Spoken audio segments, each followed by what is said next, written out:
The people of Nepal have successfully carried out a revolution in their country. The revolution was largely carried out by the youths, the Gen Z. Now they have installed the first female prime minister in their country.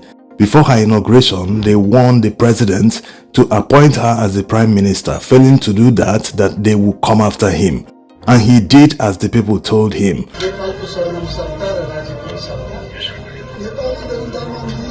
Mrs. Kaki was the first female Chief Justice of Nepal.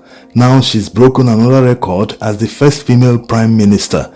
She is known for her anti-corruption stand. She has a good reputation, which brings us to why the protests happened in the first place. The people, the youths, could no longer tolerate the corruption of the political elite. That was why they chose her. She also participated in the protest. So the lesson here is that power rests with the people. In a democracy or in any government at all, it is still the people who have the power. Yes, and look at how they literally changed their country under few days. They revolted against the ruling class, chased the regime away, and installed the person they want.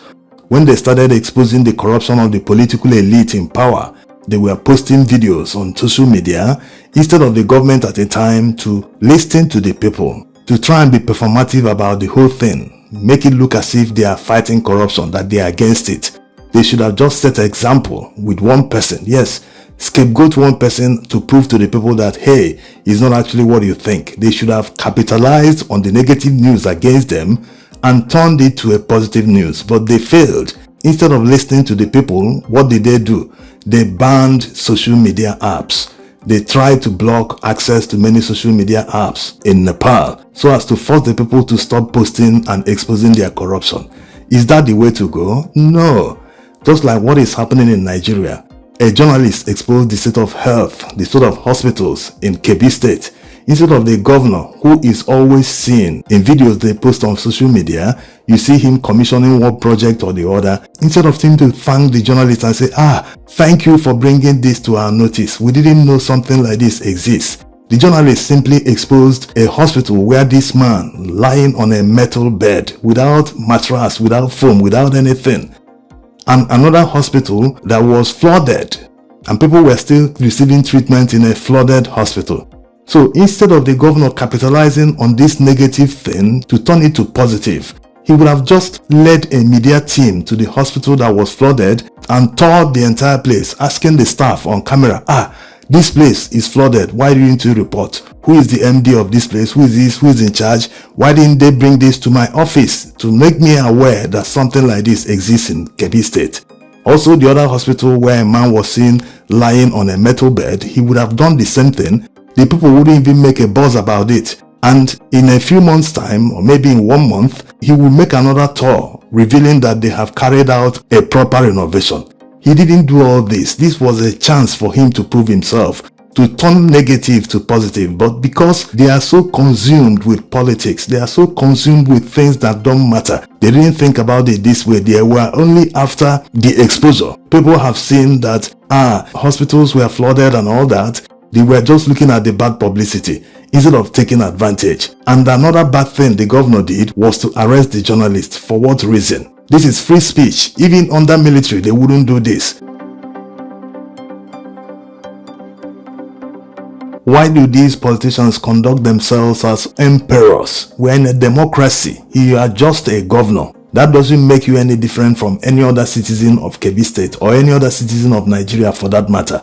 Why arrest a journalist for exposing the health situation in Kebbi State? It doesn't make any sense at all.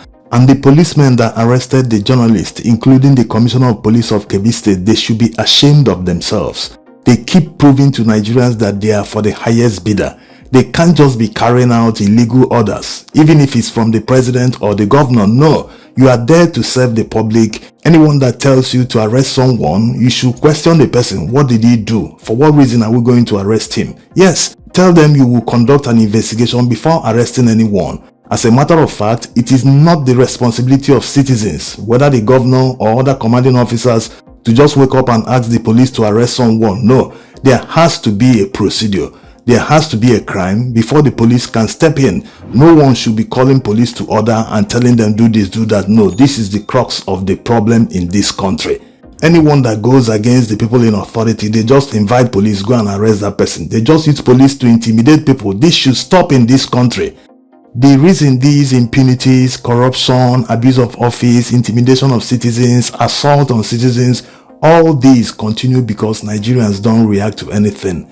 They are so easygoing, they tolerate anything from politicians. That's why they are brazen in their corruption. That's why they are brazen in their impunity. They can do anything. They keep getting motivated to even do worse in the future because Nigerians don't react to anything.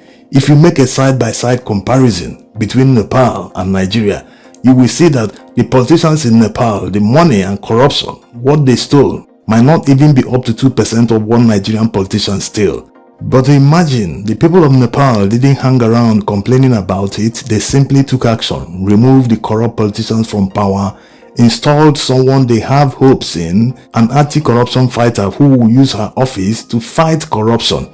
Corruption is the major reason many countries fail. They seem to be trapped in poverty despite the fact that they have enormous resources, despite the fact that they shouldn't have anything to do with poverty.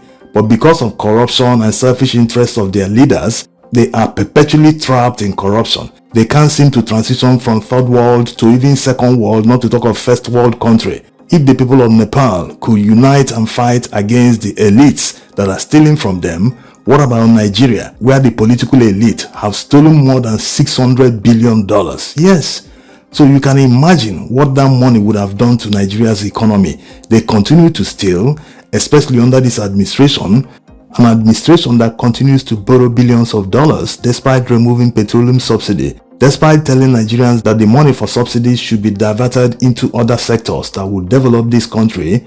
But no, despite not paying petroleum subsidy, he has borrowed more in 2 years compared to Buhari's 8 years. Can you imagine? Muhammadu Buhari implemented petroleum subsidy throughout its 8 years in power.